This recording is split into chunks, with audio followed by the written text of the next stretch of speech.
Hello प्यारे बच्चों, तो फिर कैसे हो आप सब। आशा करता हूँ बढ़िया होगे, स्वस्थ होगे, घर पर होगे और अपने अपने माता पिता का ध्यान रख रहे होगे।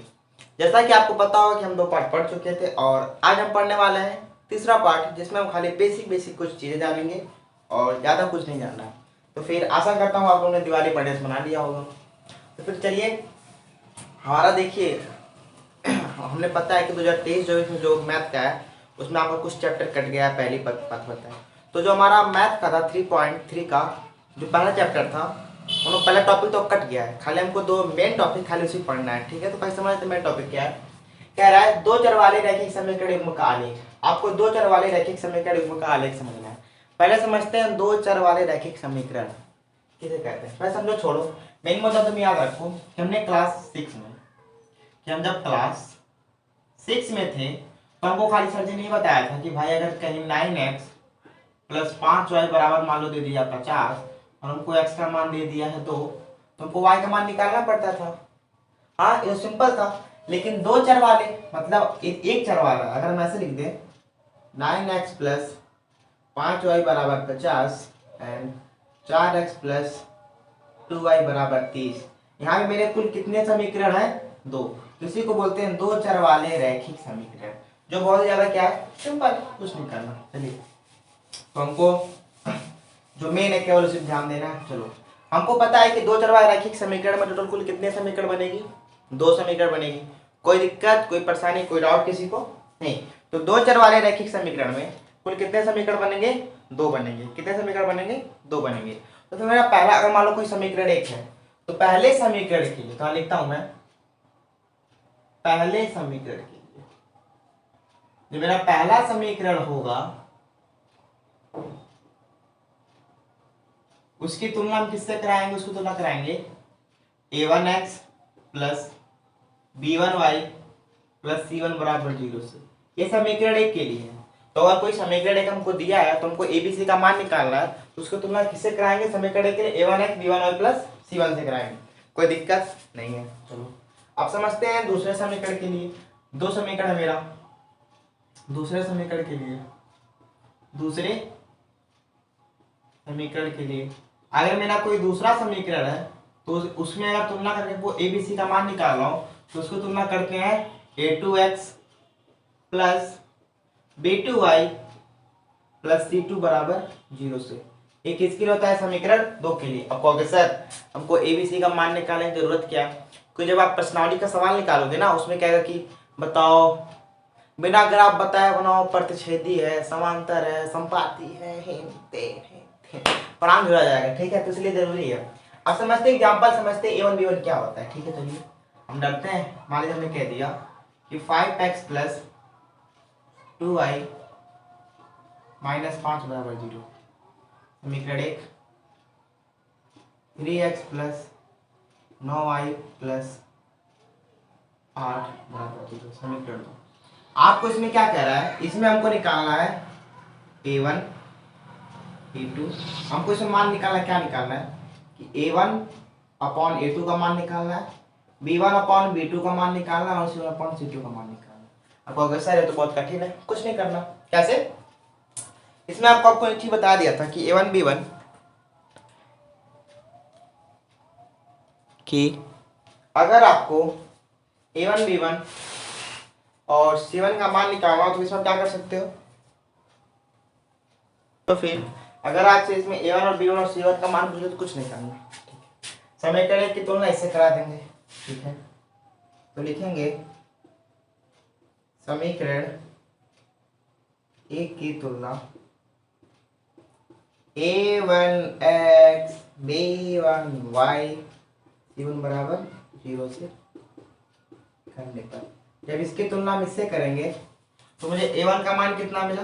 देखो तुलना कैसे करते हैं, समीकरण 1 ठीक है ना, लिखते हैं 5x प्लस 2y प्लस 5 बराबर 0। समीकरण 1 है ना, इसकी तुलना किससे करानी है? a1x plus b1y plus c1 बराबर 0। देखो x को लेके भाग गया, y को लेके भाग गया, तो a1 के सामने कितना बचा? 5, b1 के सामने कितना बचा? 2 और c1 के सामने कितना बचा? 5। तो अगर देखा जाए मेरा a1 का मान कितना आ गया? 5 B1 का मान कितना आ गया 2 और C1 का मान कितना आ गया 5। तो समझ गए A1 B1 और C1 का मान कैसे निकलता है। हेलो, A1 B1 और C1 का मान समझ गए कैसे निकलता है। ठीक है, अब A1 B1 और C1 का मान निकल गया। ठीक है, लेकिन हमको A1 अपॉन A2 निकालना है ना, तो A1 अपॉन A2 निकालने से पहले हमको समीकरण 2 का भी करना पड़ेगा। फिर हम लिखेंगे समीकरण 2 की तुलना, समीकरण 2 की तुलना A2x B2y प्लस C2 बराबर 0 से करने पर। ठीक है, समीकरण 2 कितना है 3x plus 9y plus C बराबर 0। समीकरण 2 के लिए क्या होता है A2x plus B2y plus C2 बराबर 0। x से क्या आएगा, हमको करने की उनसे शादी। ठीक है, भाग जाए, ये भाग गया, तो A2 के सामने कितना बचा 3। तो यहाँ पर अगर देखा जाए तो A2 का मान कितना आ गया 3। B2 अगर देखा जाए तो B2 के सामने कितना है 9 एंड C2 के सामने कितना है 8। यहाँ पे कोई दिक्कत नहीं, लेकिन हमको क्या निकालना है, लेकिन हमको मान किसका निकालना है, मान निकालना है A1 upon A2 B1 upon B2 C1 upon C2। तो आपको दिख रहा है यहाँ पे, हाँ दिख रहा है। तो हमको A1 upon A2 B1 upon B2 निकालना है। ठीक है, हम डरते हैं नहीं डरते हैं, तो लिखेंगे तब हमको क्या निकालना है A1 अपॉन A2। A1 का मान कितना है भाई, A1 का मान है 5, A2 का मान कितना है 3 हो गया। B1 अपॉन B2 निकालो, B1 का मान कितना है 2 और B2 का मान कितना है 9। ठीक है, C1 अपॉन C2 निकालते हैं, C1 का मान कितना है 5 और C2 का मान कितना है 8। तो ये मेरा होता है A1 upon A2 B1 upon B2 और C1 अपॉन C2 का मान। आप खाली भी A1 upon A2 B1 upon B2 C1 upon C2 निकालना सीखो, उसके बाद जो हम आपको बताएंगे। ठीक है, तो फिर मेन चीज ध्यान दीजिए, अगर आपको A1 अपॉन A2 का मान पूछ ले, आपको A1 का मान निकालना है, तो समीकरण 1 की तुलना इस वाले से करेंगे, समीकरण 2 की तुलना इस वाले से करेंगे। तो फिर जिसको भी स्क्रीनशॉट मारना है स्क्रीनशॉट मार सकता है। तो फिर अब जो मेरा जो इससे थोड़ा अगला टॉपिक है जो मेन है बहुत ज्यादा, तो आपका टॉपिक देखिए क्या करें, दो चर वाले रैखिक समीकरण ग्राफिक विधि से हल। कि आप ग्राफ विधि से कैसे कर सकते हो, बहुत कम सवाल दिया इस तरह का, लेकिन समझ लेते हैं। इसके टोटल कुल तीन रूल होते हैं। कितने होते हैं, दूसरा एंड तीसरा। कोई भी रेखाएं उनके जाने का 3 केस होता है। पहला, या तो दोनों रेखाएं आपस में कट जाएं, ठीक है, या तो दोनों रेखाएं आपस में क्या हो, समांतर हो सकता है नहीं हो सकता, हो सकता है। तीसरा केस, या तो एक रेखा के ऊपर एक रेखा और आ जाए। दो केस हो सकता है नहीं हो सकता, हो सकता। तो जब रेखाएं आपस में कटती हैं, इस रेखा को हम बोलते हैं प्रतिच्छेदी। क्या बोलते हैं, प्रतिच्छेदी। कोई दिक्कत नहीं। इस रेखा को क्या बोलते हैं, समांतर रेखा है, क्योंकि समांतर है ना भाई, समांतर है तो समांतर रेखा है। इसको बोलते हैं समपाती। क्या बोलते हैं, समपाती। अब यहां देखो कि कब हमको पता चलेगा कि रेखाएं समांतर है, कब पता चलेगा कि समपाती है, और कब पता चलेगा कि प्रतिच्छेदी है। इसको समझने के लिए एक बहुत ही छोटा सा टॉपिक आता है, जिस टॉपिक को हम एक्सप्लेन करने वाले हैं। देखो इस केस में क्या होता है, देखो अगर कहीं भी A1 अपॉन A2 बराबर नहीं है B1 अपॉन B2 के, अगर A1 अपॉन A2, हमने अनुपात निकाला था नहीं निकाला था, निकाला था। अगर A1 अपॉन A2 बराबर नहीं B1 अपॉन B2 के, तो रेखा वहां पे कैसे होंगी, प्रतिच्छेदी होंगी। ठीक है, समांतर क्या कहता है, समांतर कहता है कि चलो भैया A1 अपॉन A2 बराबर किसके, B1 अपॉन B2 के, मतलब A1 और B1 बराबर है, लेकिन B1 C1 C2 के बराबर नहीं है, तब रेखाएं कैसे होंगी, समांतर होंगी। और समपाती में क्या होता है कि A1 अपॉन A2 बराबर है B1 अपॉन B2 के, और ये बराबर है C1 अपॉन C2 के, और तब कौन सा केस बनता है, समपाती। ठीक है, पर्सनल सवाल लगाएंगे, टेंशन मत लीजिए। ठीक है, और देखो अगर मैं क्या दूं कि बताओ प्रतिच्छेदी समांतर और संपाती कि किसके कितने कितने हल होते हैं, लेकिन पेपर में आपको हल किक देता है, क्या देता है, हल किक देता है। चलो तो इसको अगर देखा जाए, इसका केवल और केवल एक हल होता है, इसका केवल और केवल एक हल होता है। जो प्रतिच्छेदी रेखाएं होती हैं उनका केवल और केवल एक हल होता है, इनका समांतर का कोई हल नहीं होता। जब कोई रेखाएं समांतर हो तो इसका कोई हल नहीं होगा, कोई हल नहीं होगा। लेकिन जब रेखाएं संपाती होती हैं उनका अनेक हल होता है। कितना होता है, अनेक हल, अनेक हल होता है। अब देखो बात यहाँ पर भी नहीं खत्म होती है, क्या फिर कितनी प्रवचन करा रहे हो, क्यों? देखो जो प्रतिच्छेदी रेखाएं होती हैं, ठीक है, इन रेखाओं को हम संगत कहते हैं। क्या कहते हैं, संगत। जो प्रतिच्छेदी रेखाएं होती हैं हमेशा कैसी होती हैं, संगत। समांतर रेखाएं हमेशा कैसी होती हैं, असंगत। कैसी होती हैं, असंगत। और जो संपाती रेखाएं होती हैं ये कैसी होती हैं, संगत। क्योंकि आपके बुक में दिया है कि बताओ निम्नलिखित में से कौन संगत है कौन असंगत है, पहली बात। दूसरा पूछेगा रेखाएं प्रतिच्छेदी या समांतर, सेम रूल है, सेम तरीका, सेम कुछ सब कुछ एक तरह है, ठीक है। तो मेन मुद्दा अगर आपके समझ में आएगा तो आप प्रश्नावली 3.1 जो नए बुक का है आप उसको खत्म कर सकते हो, क्योंकि बहुत ही नॉर्मल क्वेश्चन है। A1 B1 निकालने आया, काम खत्म, ठीक है। तो फिर जिसको भी स्क्रीनशॉट मारना है स्क्रीनशॉट मार सकता है। फिर इसके बाद हम थोड़ा इसके आगे कोई एग्जांपल लगाएंगे, फिर आगे बढ़ेंगे। जिसको भी स्क्रीनशॉट मारना है स्क्रीनशॉट मार सकता है। तो चलिए अब इसके कुछ एग्जांपल कुछ लगा देते हैं। तो वो क्या पूछ रहा है कि ये समीकरण दे दिया है, हमसे पूछ रहा है कि भैया बताओ ये समीकरण संगत है या असंगत, ठीक है। हमको मतलब संगत संगत हमको a1/a2 का मान चाहिए, ठीक है।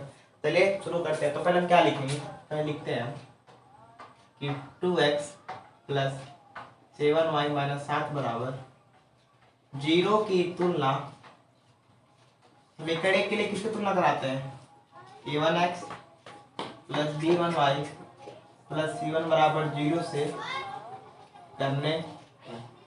समीकरण एक की तुलना इससे हम जब करेंगे तो a1 के सामने कितना पड़ा 2, b1 के सामने कितना बड़ा 7 और c1 के सामने कितना बड़ा 9।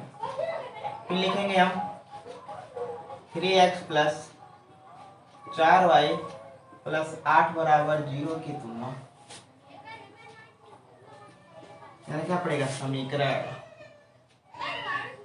समीकरण यहाँ पर भी समीकरण की तुलना a2x हमने पिछले एग्जांपल लगाया था इसी तरह b2y + c2 बराबर 0 से करने पर।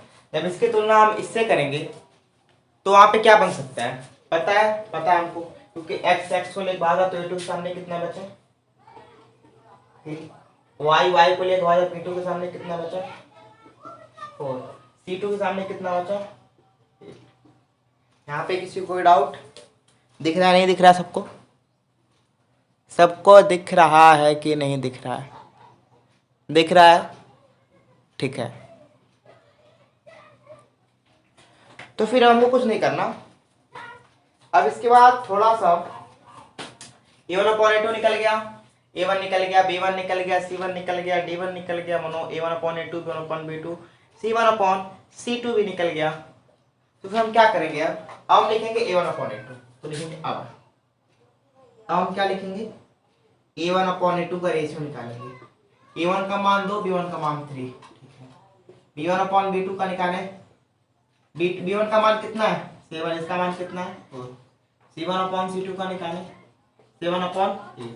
अब तुम यहाँ देख लो क्या a1/a2 बराबर है, तो लिखो क्योंकि a1/a2 not equal to b1/b2। तो लिखेंगे अतः दी गई रेखाएं कैसी होंगी। अब देखो हमने आपको पिछली क्लास में बताया था, उन्होंने इस स्लाइड के पीछे पढ़ाया था कि जब a1/a2 not equal to b1/b2 तो अतः दी गई रेखाएं कैसी होंगी, अतः दी गई रेखाएं प्रतिच्छेदी होंगी।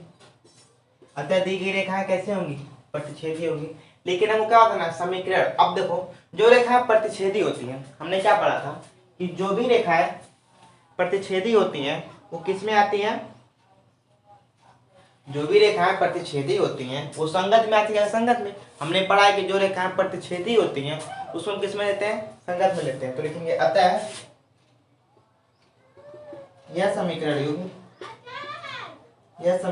संगत होगा, यह समीकरण युग्म कैसा होगा, संगत होगा। और यही मेरा सवाल होता है, खत्म। आपके बुक में इस तरह सवाल दिया है तो ज्यादा टेंशन मत लीजिए, खाली फिक्स पैटर्न है, वरना पॉइंट को मान निकलने आ जाए, ठीक है। तो जिसको बेसिक माना स्क्रीनशॉट मार सकता है। तो फिर आज के लिए इतना ही, एंड फिर कल की क्लास में प्रश्नावली 3.1 के कुछ सवाल लगा लेंगे, ठीक है, क्योंकि 3.1 बहुत बड़ा है, तुम्हें समय लगेगा लगाने में। तो फिर आज के लिए इतना ही, आशा करता हूँ वीडियो आपको पसंद आया होगा। अच्छा लगे तो लाइक करें, हेलो आप ही से, अच्छा लगे तो लाइक करें, शेयर करें और चैनल को सब्सक्राइब करना ना भूलें। तब तक के लिए टाटा और बाय प्यारे बच्चों।